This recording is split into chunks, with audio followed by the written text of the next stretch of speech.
Yo, what's going on, peeps? It's your boy, Atypical Security Guard. Today, I want to talk to you about the top 5 hidden dangers of working in the security industry. There are way more than 5, but I'm going to give you guys my top 5. Let's get right into it. Number 5, and this one is such an important topic that we don't talk about enough.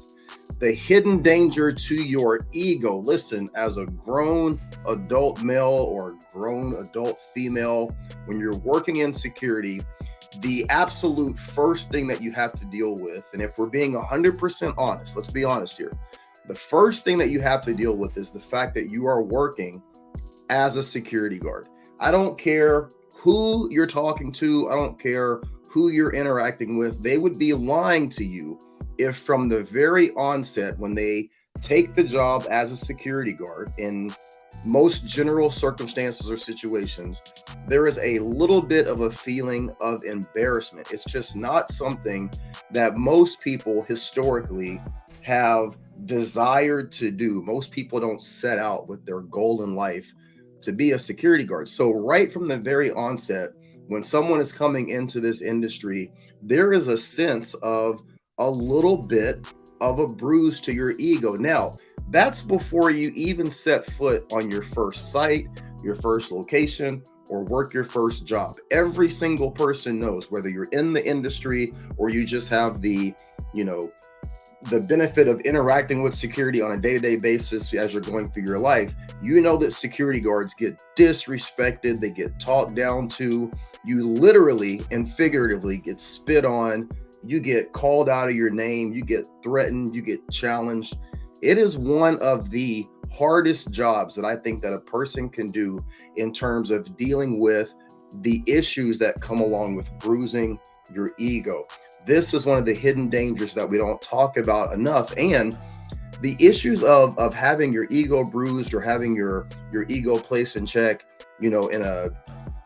on a daily basis, this leads to so many issues down the line in security guards overreacting, security guards responding with more force than they need to, security guards getting involved in things they shouldn't be getting involved in, stepping outside of the scope of their work. 99.9% of that can all be traced back to ego. So one things that you have to be aware of if you're getting into this industry or if you're in this industry is keeping your ego in check and not allowing the aspect of what we do and the people that we interact with to create problems for you based on how you perceive yourself or how others perceive you. Number 4 is finances. For the most part, working in security is not a very lucrative job or career. A lot of people that get into this job, they get into it simply for the simple fact that it's easy and has a low barrier of entry for the most part. However, what comes with that is a minimum wage level of pay, or maybe simply a little bit above that. And then if you look into the fact that most security guards have to purchase their own equipment, they have to purchase their own firearm. A lot of times these situations where people are working, they're working as 1099 contractors, they're not taking any taxes out. This can be a very difficult job in terms of either maintaining your financial lifestyle or making enough money to make it worth it.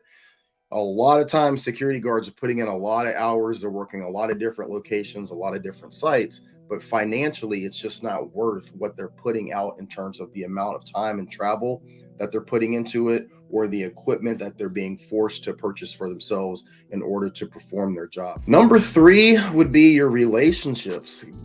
Most people don't think about this, but working in security is very, very hard on people's personal relationships, whether you have a girlfriend, a boyfriend, people that you're seeing. Your schedule is all over the place. Since your schedule is all over the place, that can create issues in terms of being able to spend time with your loved ones, being able to pick up children or drop off children. All of these things can be affected by just the erratic scheduling that goes with security, and then also the amount of hours that people work. Personally, I can attest that in order to make it worth working in security, you really need to be working a lot of overtime to take advantage of the financial benefit that comes with that. However, if you're putting more time into your workday, you're spending less time at home.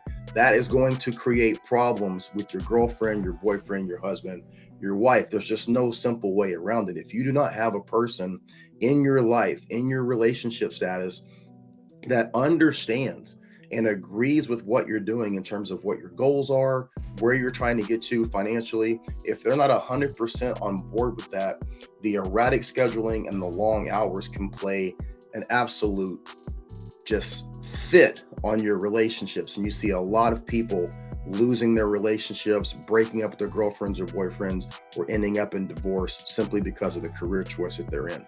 Number two is your physical health. Security not only can be dangerous in terms of the people that you're dealing with, but also just the stress of being on your feet for long hours, spending a lot of time in locations where you're sitting, the food choices that you have access to, the amount of coffee that you're drinking or high caffeine, sugary drinks, all of this. There's so many aspects of being in security that are detrimental to your health. Again, not just the physical danger of what your job entails, but everything that comes along with that. Also, add to that the constant travel to and from any location. Traveling during inclement or bad weather. Most security sites, they expect the security guard or the security officer to show up no matter what, no matter how bad that weather is, how bad those streets are. So this puts a lot of security guards who, again, aren't making very much money, who are having to travel long distances and long hours. It puts them in a position where they potentially are having to deal with car problems or car wrecks or accidents simply because they're trying to get to that location. Your physical health is another issue that is clearly a hidden danger that people don't bring up enough. Number one, and most importantly, is your mental health. Now, I know what a lot of people are thinking. There's not enough stress that goes into the average security guard job that you should be concerned with your mental health. But let me tell you where most people really suffer and come into problems with security. Right now, we live in a society where, for the most part, law, order, accountability, responsibility, all of these things have kind of fallen by the wayside. For most security details, especially if you're working in a retail capacity, the security officers are being told, they're being mandated to remain hands off, no matter what you see, no matter what happens, short of an absolute robbery or an attempted murder, do not get involved. Well, this is all well and good, but what happens to most sane, moral, sober people is that over time, continually watching people steal, watching people burglarize, watching people vandalize with complete impunity, it becomes death by 1,000 lashes. It's like the old Chinese water torture.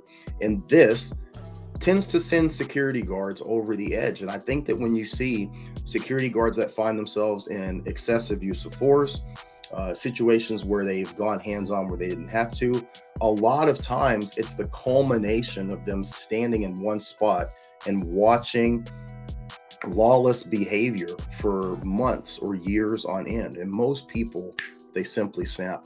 That is one of the biggest issues that I've seen affect people in the security industry, is just being privy to and placed in a situation where they watch lawlessness over and over, and then ultimately they have a breaking point. So it is very, very, very important for you to guard your mental health and be aware of any signs that you're starting to have issues or problems with the environments that you're in.